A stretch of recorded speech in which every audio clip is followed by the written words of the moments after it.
Pero no quisiera que permaneciéramos en el nivel de la fantasía, como permanecimos en los programas anteriores, en el nivel de la crítica. Creo que debemos seguir un camino en el cual tomemos conciencia de qué cosa es la locura y tomemos conciencia de qué es la fantasía. Pienso que el delirio es un grito de libertad.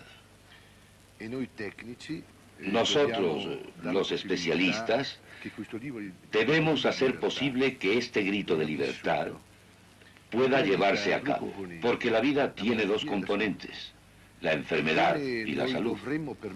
¿Cómo debemos permitir que se viva la vida? Debemos permitir que el hombre viva aún dentro de la enfermedad, puesto que sus sueños y sus fantasías son dos elementos que se compenetran. Sus sueños pueden aportar ciertos elementos iguales a los de la fantasía, pero el delirio no es un sueño. Es una cosa real, algo que se vive. Y es sobre esta cosa realmente vívida sobre la cual los psiquiatras debemos obrar. No debemos ser Don Quijote, no debemos ser ni Don Quijote ni Sancho Panza. O sea que no debemos ser ni el servidor ni el esclavo. Debemos ser ambas partes en combate por la supervivencia del enfermo. Esta es la obligación, el deber del psiquiatra. Si en los programas precedentes, repito, hemos hecho una crítica, hemos hecho, como quien dice, una censura de los psiquiatras, mediante la crítica y la autocrítica, ahora nos vemos obligados a darle al público también otra alternativa. No podemos culpar al público por lo que no ha hecho, ni por el sistema social en el cual vivimos. Aquí quisiera hacer un breve resumen. Sin ser un fanático ferviente seguidor de Freud, quisiera que no olvidáramos que fue precisamente él, en el siglo XIX, el siglo del racionalismo, el siglo donde se dio un gran paso adelante, fue él quien le dio crédito a la locura. Él tomó las manifestaciones de la locura en serio y se dedicó a estudiarlas.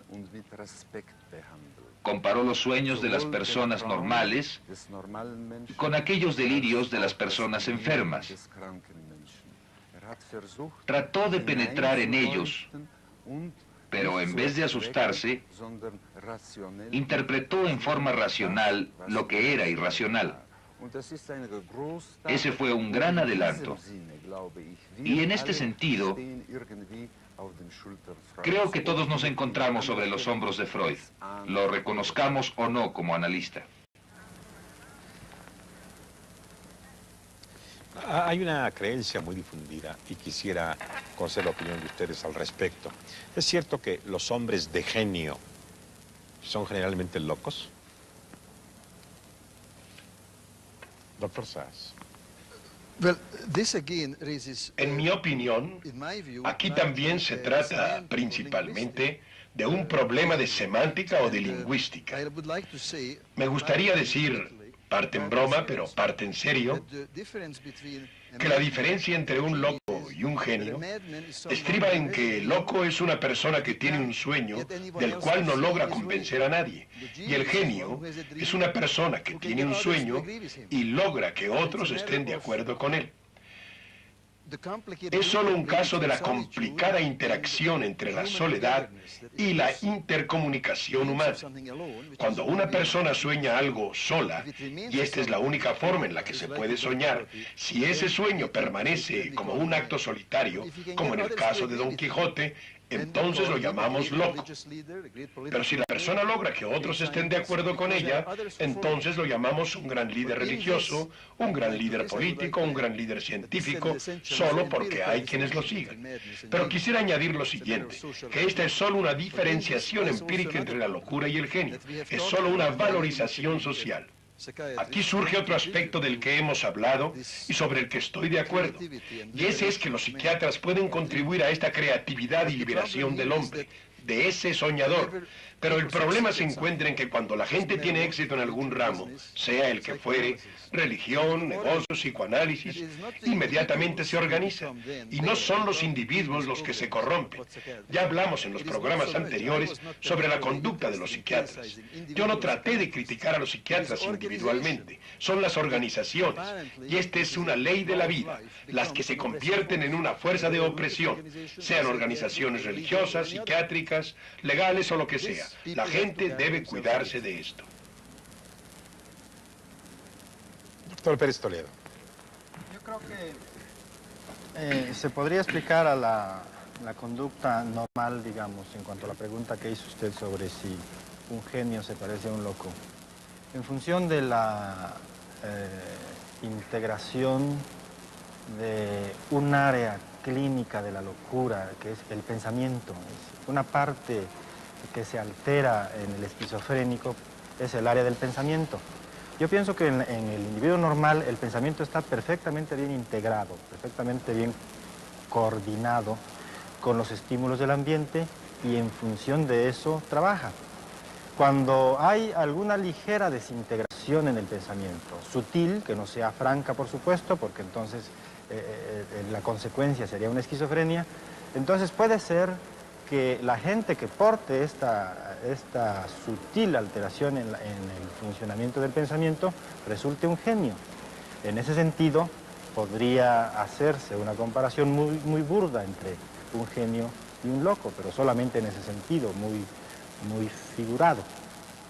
Dicen que cuando uno tiene razón 24 horas antes que el común de la gente, pasa por no tener sentido común durante esas 24 horas. Ahora bien, ¿se puede considerar loca una persona que actúa con normalidad y no obstante tiene ideas y convicciones que a los demás les parecen extrañas?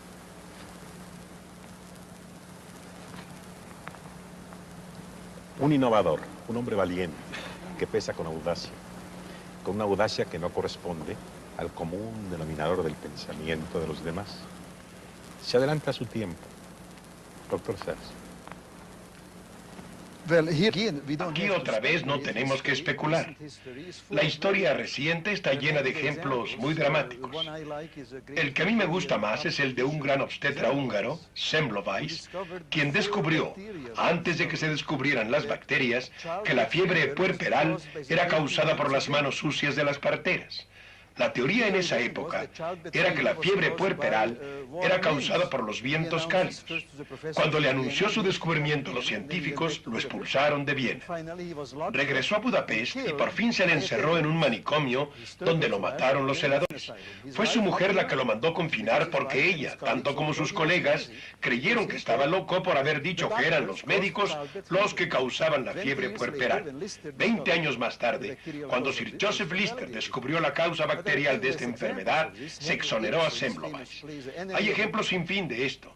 La obra teatral de Henrik Ibsen, El enemigo del pueblo, es la dramatización de esto mismo, del hombre que descubre que el agua del spa, a donde va la gente a curarse, está llena de bacterias que la enferman. Entonces se le considera el enemigo del pueblo, pues ese pueblo se gana la vida de los turistas que van a tomar esas aguas contaminadas. Ibsen escribió esta obra en 1850, 1880, perdón, en 1890. Esta es una idea bien establecida. Al que va adelante de su época a menudo se le considera orate. En algunas de las afirmaciones que hizo el doctor Caruso, dejó caer un dato extraordinariamente significativo. Dijo que la esquizofrenia era más abundante en las clases sociales modestas. ¿Por qué?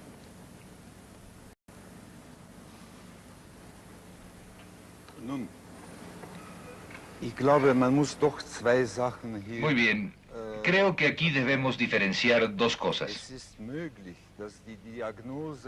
Es posible que el diagnóstico entre las clases humildes sea más frecuente, ya que la vida difícil, las pocas perspectivas de mejorar socialmente, acarrean o provocan una marcada esquizofrenia. Pero también existe otro factor, Se trata de una diferencia en el lenguaje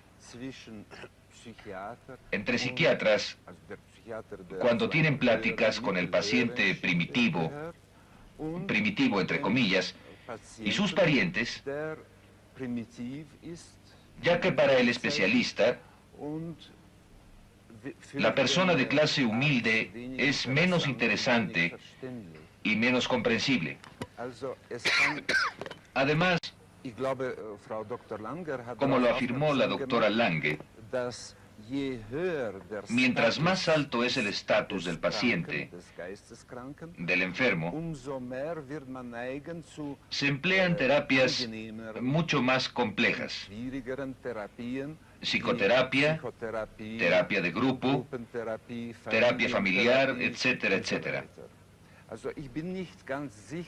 Así que no estoy tan seguro de que la esquizofrenia esté más generalizada entre las clases bajas. Doctora Langer. Casi hablo en alemán. Quisiera aclarar, quisiera ampliar sencillamente lo dicho por el doctor Caruso. Creo si están estos dos factores. Uno sería el factor del tipo de tratamiento, donde en una jornada de la Federación de Psiquiatras en la Argentina, un colega sostuvo como ejemplo dramático que el mismo cuadro en clase alta puede ser tratado por psicoanálisis más comunidad terapéutica más grupo familiar. Clase media, psicoanálisis. Clase media más bien baja, cura de sueño. Y clase obrera o clase marginada, electroshock. Eso sería un enfoque. El otro sí sería el idiomático o el cultural. Por ejemplo, si vemos en un hospital personas que vienen, allá por lo menos, que vienen del interior, del Paraguay, de Bolivia, podemos encontrarnos con conceptos que son fantásticos para nosotros o pueden sonar como místicos, como delirantes, pero que son común a esta comunidad cultural y hay que tenerlo en cuenta desde ya. Ahora, un tercer factor que tiene que ver con un tema que quedó pendiente desde el final de la primera reunión que tuvimos, es el de la insuficiencia mental, que tiene su concordancia acá. Como el médico no entiende bien a veces a su paciente de clase baja, también a veces se dan casos de insuficiencia mental en niños marginados. No sé cómo es el sistema en México, pero de vuelta vuelvo a la Argentina que conozco, porque el sistema escolar está tomado de otros moldes, de moldes para clase media, hasta de moldes norteamericanos totalmente ajenas a integrantes de determinadas comunidades, y entonces el niño parece insuficiente y no lo es, pero es un círculo vicioso. Doctor Pérez Toledo. Se ha demostrado que cuando el aporte nutricio en la infancia es adecuado, la madurez del cerebro es adecuada. Y se ha demostrado en México, el doctor Cravioto está trabajando sobre esto, que en los niños desnutridos, y él ha hecho un estudio longitudinal en niños, tengo entendido que por 10 o 12 años, el cociente intelectual es deficiente. Esto es angustiante por las consecuencias que trae. Quiere decir esto entonces que en una conclusión burda podríamos decir que el rico que come bien de niño podría ser más inteligente que el pobre que come poco de niño. Eso es terrible. Terrible porque hay muchos países en subdesarrollo económico que tendrían que sufrir todas estas consecuencias. Y en cuanto a la prevalencia de la esquizofrenia en las clases bajas, yo creo que se podría achacar un poco a este mismo factor.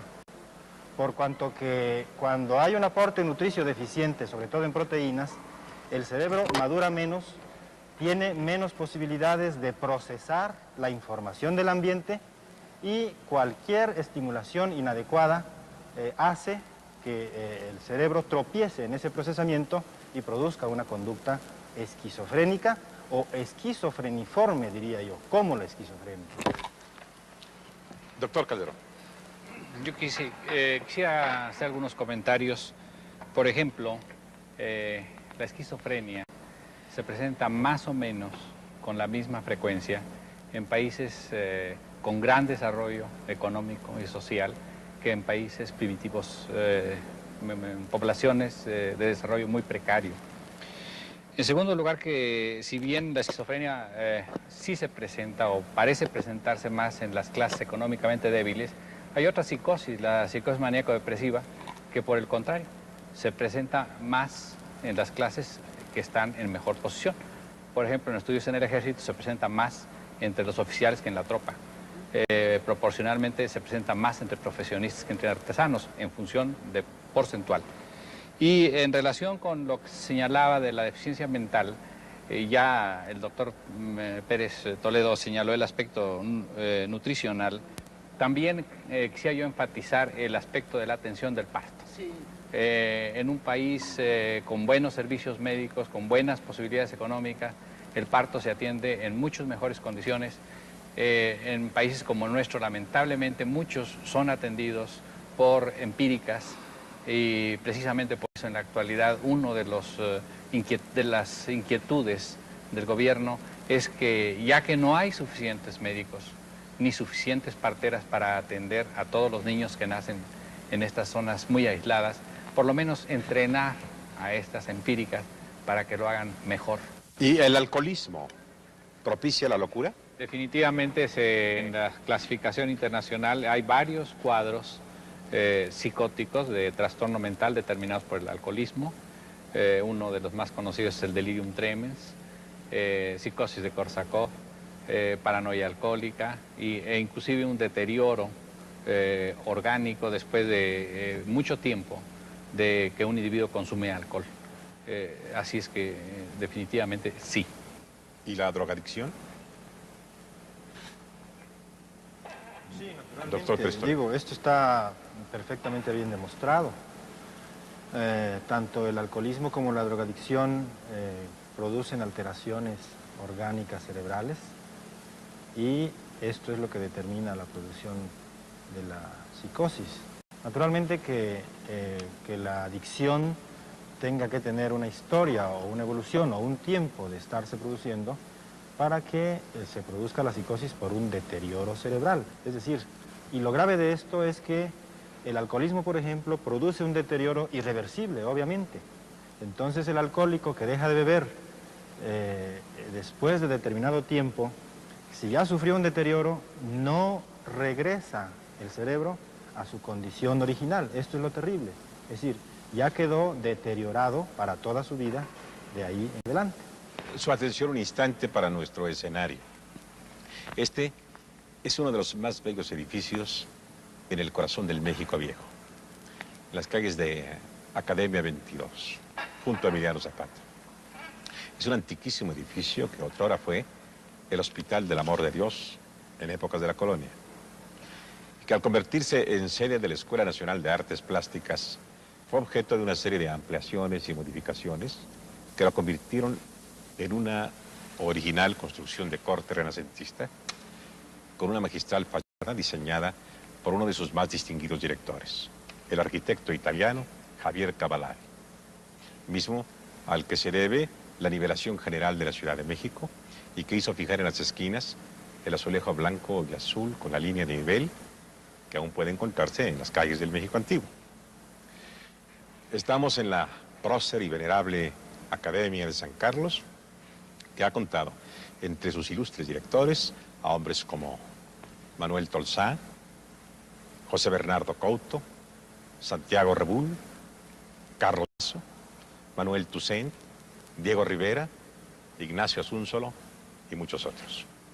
Aquí, donde el genio humano ha acumulado tanta perfección, conversamos sobre los problemas de la mente.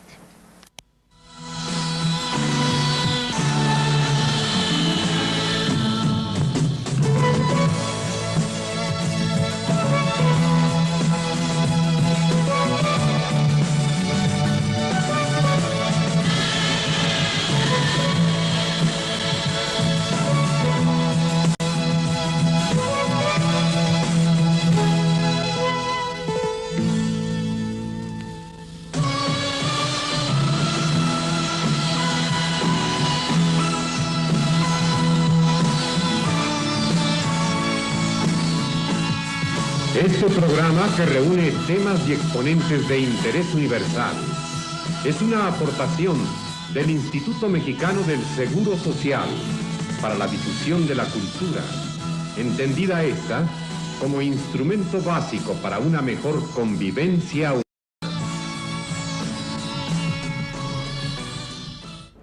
La locura constituye un problema grave de proporciones mundiales.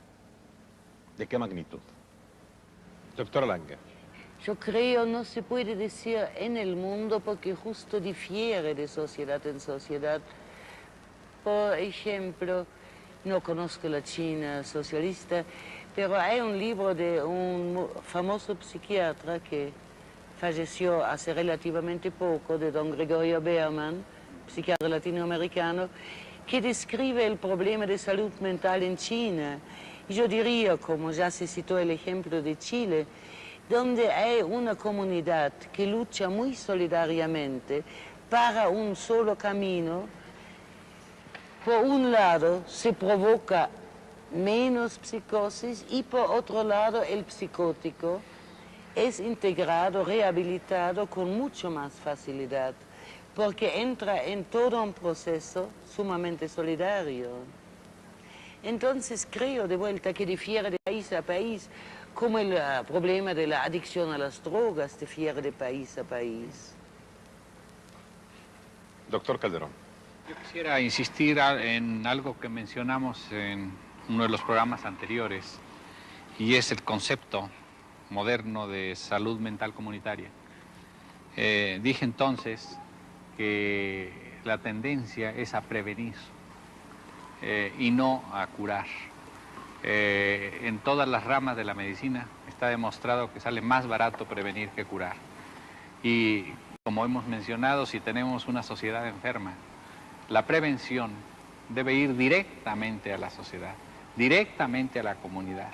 Tenemos que hacer un mundo más sano desde el punto de vista social, y esto lo único que puede lograrlo son estos nuevos programas que van directamente a la comunidad, a las casas, a las escuelas, a las fábricas, para tratar de que las gentes convivan en mejores condiciones, y esto indudablemente tendrá que dar resultados satisfactorios porque se producirán mucho menos problemas.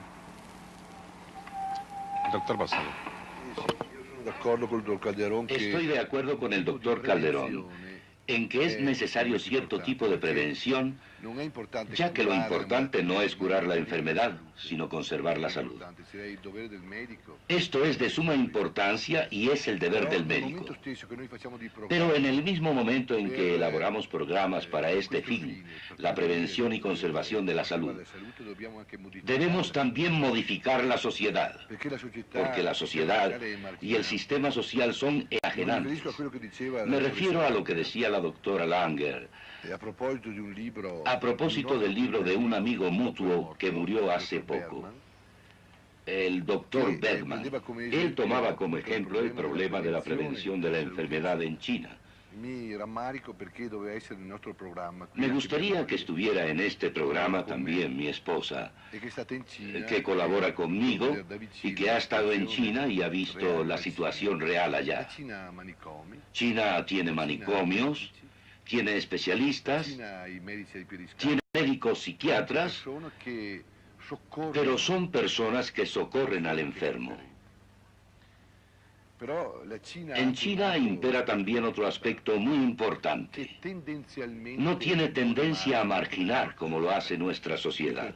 Este es el problema, porque nosotros elaboramos programas que previenen la salud, que previenen la enfermedad, perdón por este lapsus lingüe, pero que marginan a las personas al mismo tiempo.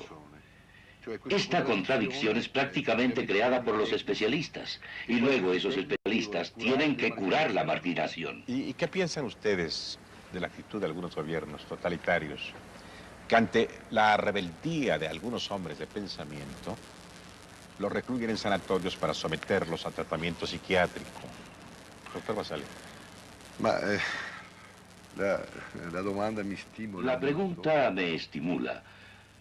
Porque evidentemente existe la convicción de que los intelectuales que disienten están en peligro de ir a parar al manicomio.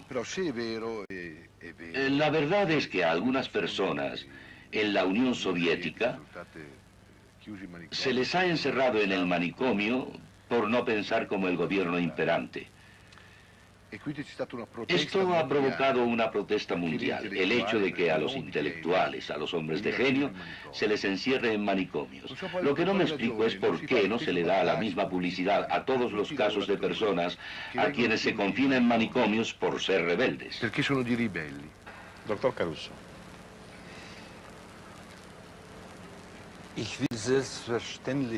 Yo no quiero, de ninguna manera, juzgar ni culpar la praxis que sigue la sociedad soviética. Pero ya que estamos dentro del tema, diré que cuando hay alguien mentalmente inconforme, ya sea en la Unión Soviética o entre nosotros, en nuestra sociedad, se le acostumbra a reprimir en forma leve o profunda.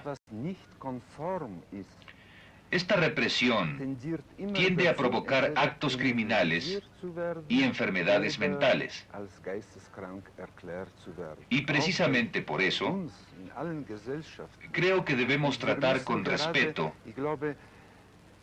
a aquellas personas mentalmente enfermas que actúan de manera distinta, que piensan en forma distinta y sienten distinto, que tienen otros gustos. Ahora bien, lo que digo aquí puede ser solo un recurso y no tener ninguna consecuencia. Yo creo, sin embargo,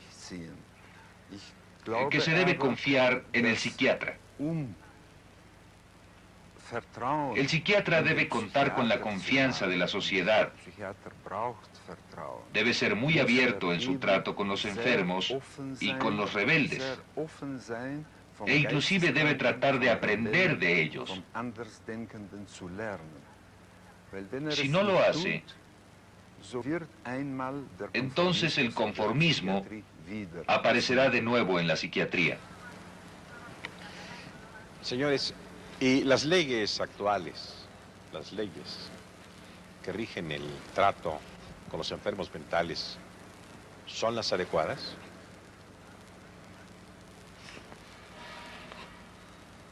Doctor Vasari.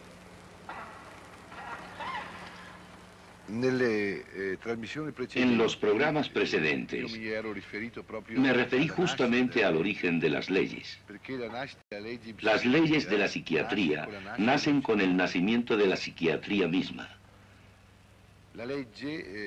Las leyes, como ya dije, que existen en muchos países del mundo, aunque no en todos, deberían ser una protección para el enfermo y una protección para la sociedad.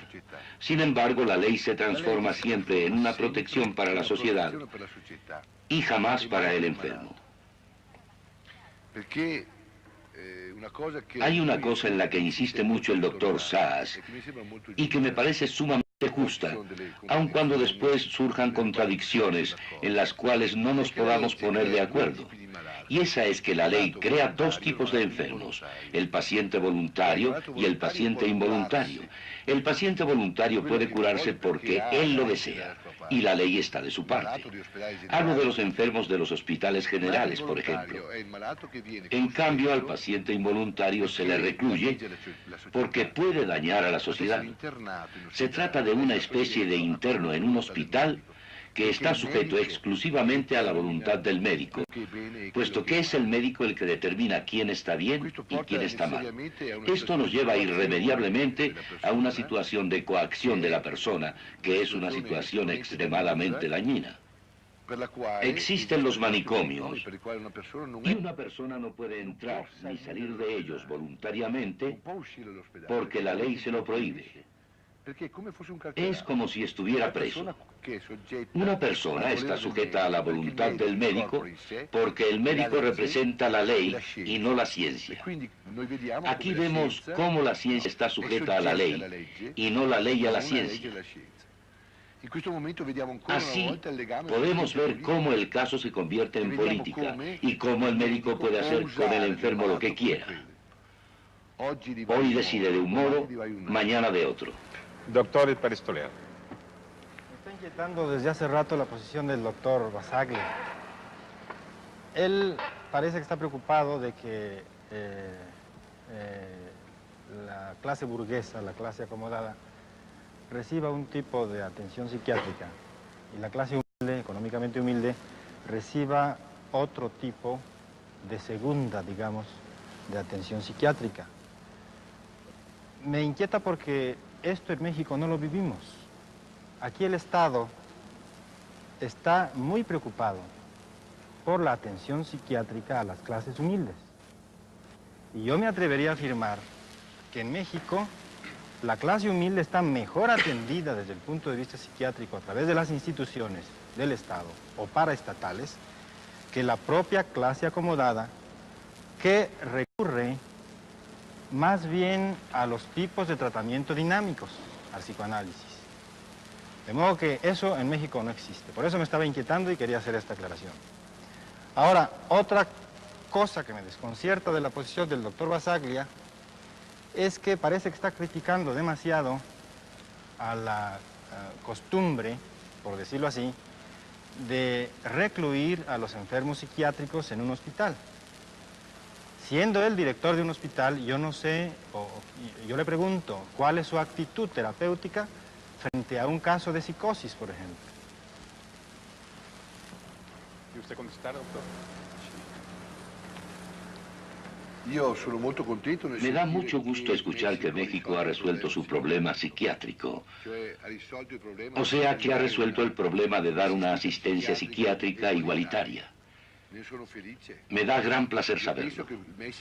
Pienso que México ha resuelto la problemática de la medicina. Por lo tanto, ¡viva México! En cuanto concierne al problema de las instituciones psiquiátricas, yo, como director de una comunidad psiquiátrica, me someto a todas las leyes de mi país. Leyes que reprimen a la persona que va a recuperarse a un hospital.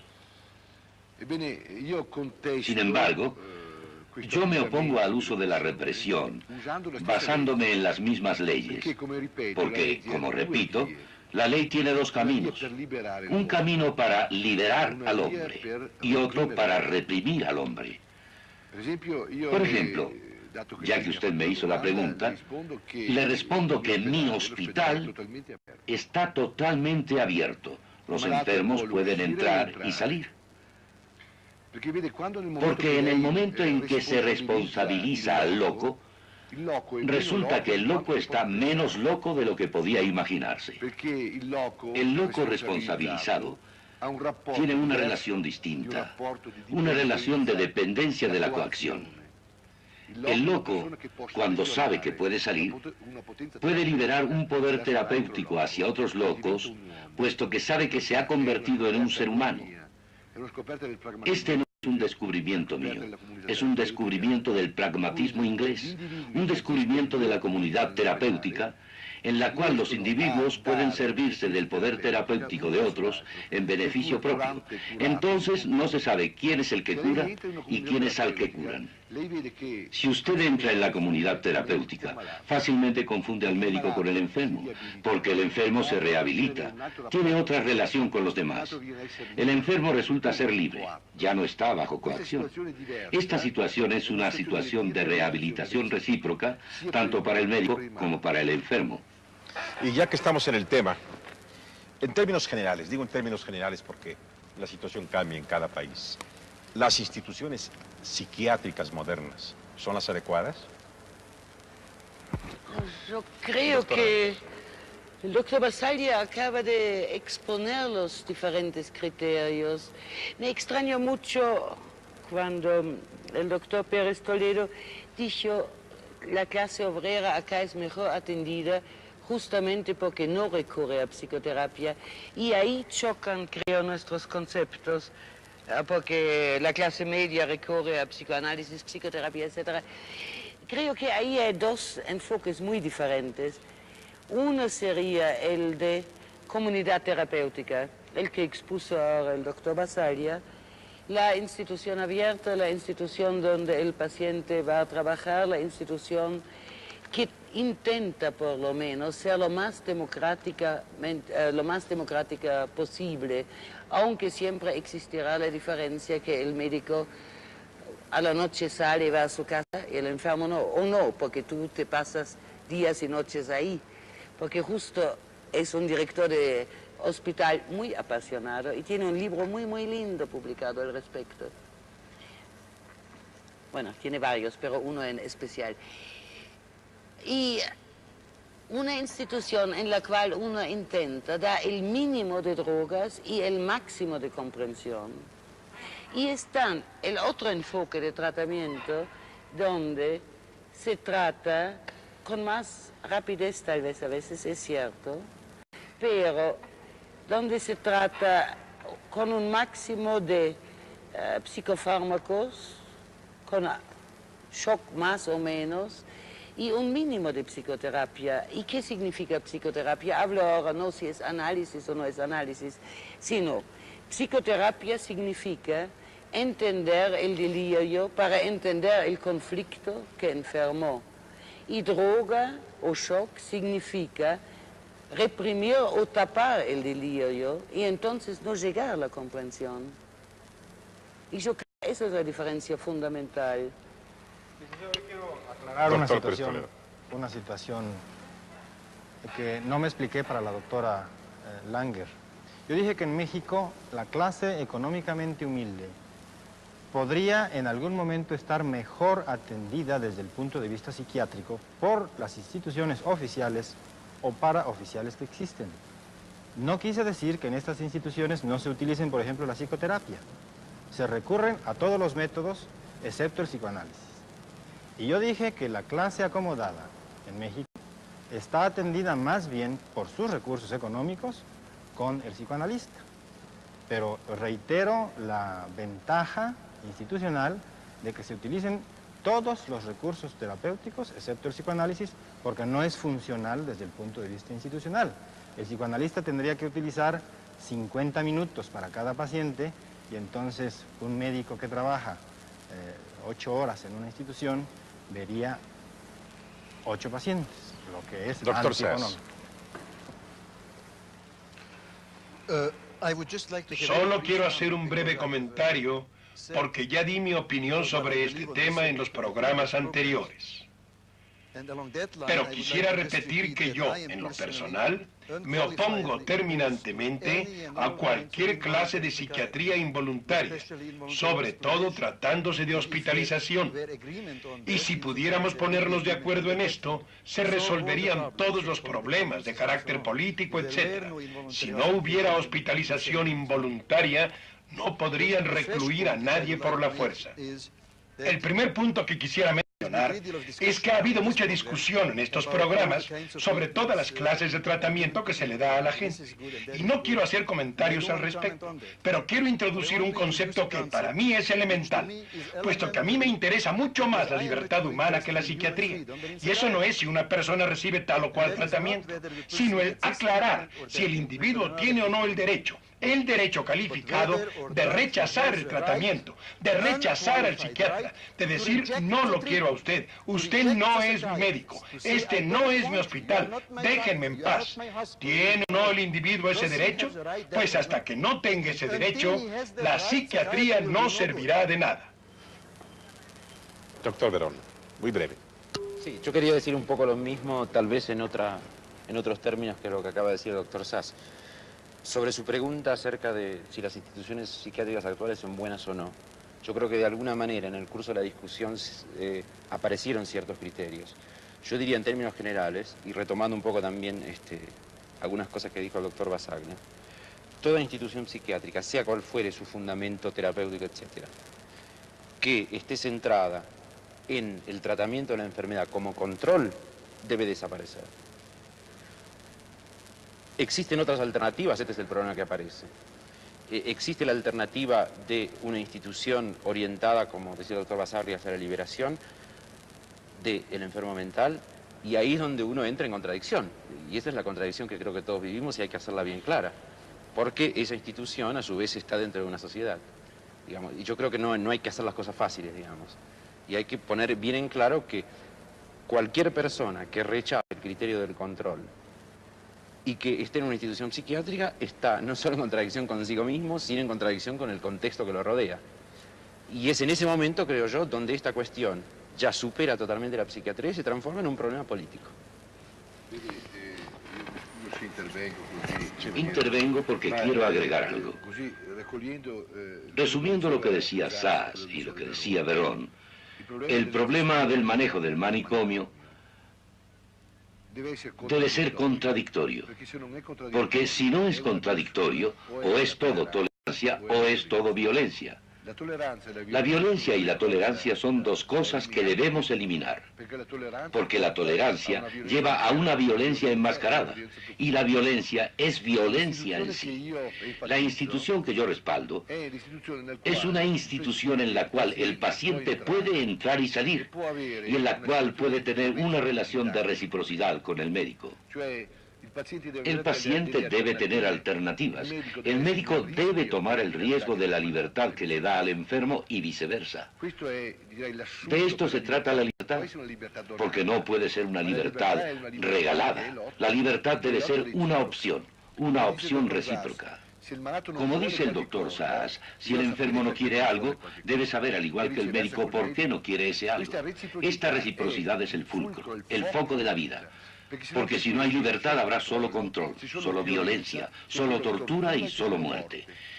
Entonces las instituciones tendrán que ser eliminadas porque se dedican a controlar. Para concluir, dos preguntas y les suplico dos respuestas brevísimas. ¿Pueden tomarse medidas para prevenir y evitar la locura? Sí, doctor definitivamente. Por lo menos en muchos cuadros. Existen algunos en los cuales hay factores de tipo genético, hereditario, en los cuales es poco lo que se podría hacer. Pero en muchos de los otros problemas sí hay medidas que, si no evitarían que se presentara el problema, sí podrían disminuirlo y hacerlo de menor intensidad. Y con una brevedad, cada uno de ustedes, podrían indicarnos muy brevemente, ¿no?, un consejo básico para ayudar a una persona a conservar su salud mental. En unas palabras, doctora. No, consejo general válido para cada persona y circunstancia, creo que no. Doctor Caruso.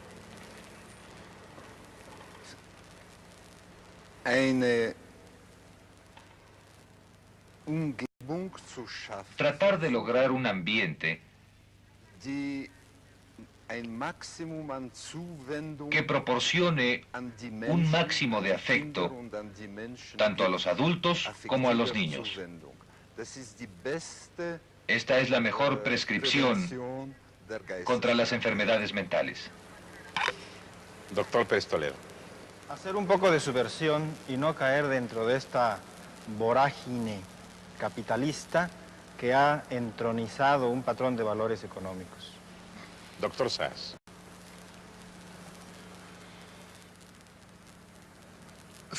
Primero quiero decir que no creo que exista ni la enfermedad mental ni la salud mental, como dije antes. Pero a guisa de consejo, sí tengo algo que decir, pero para los individuos, no para los grupos. A cualquier individuo, a él o a ella, les diría que deben poner todo de su parte para sostener y siempre aumentar su autoestima y cuidarse hasta el máximo de cualquiera que trate de disminuírsela, sobre todo si pretende hacerlo en función de una ayuda determinada. Doctor Verón. Yo estaría totalmente de acuerdo con el doctor López Toledo, salvo que diría hacer mucha subversión. Doctor Basale. Ma io penso che la sua domanda Creo que ha hecho usted una pregunta muy amplia, pero voy a tratar de responderla con brevedad. Pienso que la vida es lucha. Lotta nel senso lucha en el sentido más profundo, más amplio de la palabra. Creo que el hombre debe encontrarle un significado a su propia vida. Si el hombre le encuentra un significado a su propia vida, habrá encontrado también la forma de eludir las trampas que le pone la sociedad en la cual vive. Doctor Calderón. Yo pienso que la mejor forma de encontrar la salud mental es trabajar en un lugar que sea escogido por nosotros mismos y en donde se trabaje a gusto. Y vivir en un hogar feliz. Puedo todavía porque me tomo tan desprevenido la pregunta. Luchar por algo. Ya Gracias, doctora. Es mucho y es muy poco lo que sabemos en realidad acerca de la mente humana y de su equilibrio. Cuando éste se rompe, nos entrega uno de los espectáculos más deprimentes y desoladores. Seguramente, uno de los frutos más positivos de este encuentro será desarrollar un mejor entendimiento respecto a los enfermos mentales, una mayor conciencia de la responsabilidad que el grupo social tiene frente a ellos y, desde el punto de vista de cada individuo, la importancia de familiarizarse con ciertas normas que ayuden a conservar vivo y luminoso dentro de nosotros mismos ese fuego de Prometeo que nos iguala un poco con los dioses, la razón, el bien más preciado de la naturaleza humana. Agradecemos a nuestros invitados su brillante participación en este encuentro, a nuestros intérpretes su tarea eficacísima, a ustedes su presencia en nuestra cita y nos encontraremos en el próximo encuentro.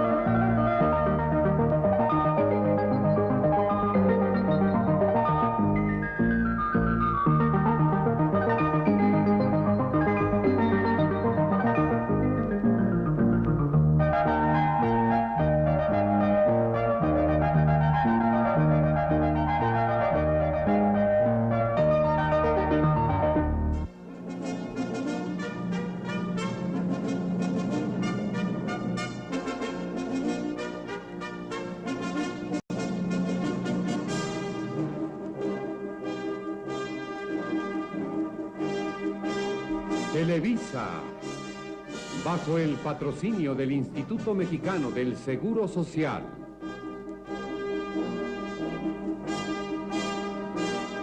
presentó